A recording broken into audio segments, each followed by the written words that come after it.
The universe, or as others call it, the library, is composed of an indefinite and perhaps infinite number of hexagonal galleries, with vast air shafts between.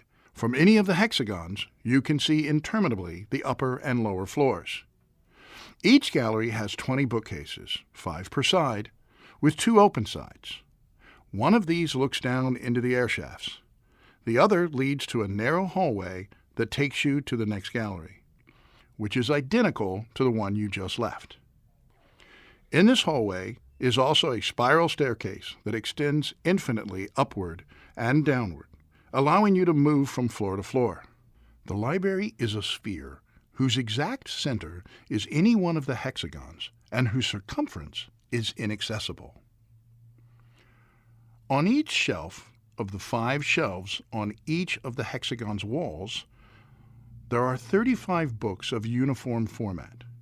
Each book is 410 pages. Each page has 40 lines. Each line has some 80 letters which are black in color. There are also letters on the spine of the book. These letters do not indicate what the pages will say. The orthographical symbols are 25 in number. Almost all the books appear to be formless and chaotic. For every sensible line of straightforward statement, there are leagues of senseless cacophonies, verbal jumbles, and incoherencies. All the books, no matter how diverse they might be, are made up of the same elements: the space, the period, the comma, the 22 letters of the alphabet. In the vast library, there are no 2 identical books. It is total. Its shelves register all the possible combinations of the 25 orthographical symbols, a number which, though extremely vast, is not infinite. For this reason, the library contains all books.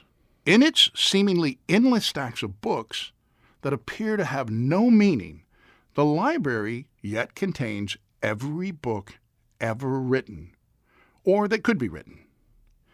Every work of science or literature, history or philosophy, every translation of those books in all languages, and interpolations of those books. When it was proclaimed that the library contained all books, the first impression was one of extravagant happiness. All men felt themselves to be the masters of an intact and secret treasure. There was no knowledge, no personal or world problem whose eloquent solution did not exist in some hexagon.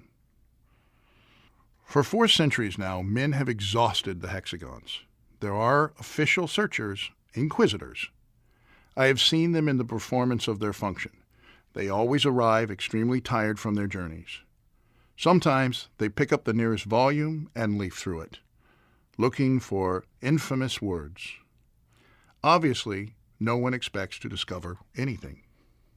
The certitude that some shelf in some hexagon holds precious books and that these precious books are inaccessible seems almost intolerable. A blasphemous sect suggested that the searches should cease and that all men should juggle letters and symbols until they constructed, by an improbable gift of chance, these canonical books. Others inversely believed it was fundamental to eliminate useless works. They invaded the hexagons and condemned whole shelves. Those who deplore the treasures destroyed by this frenzy neglected 2 notable facts. 1, the library is so enormous that any reduction of human origin is infinitesimal. The other, every copy is unique, irreplaceable.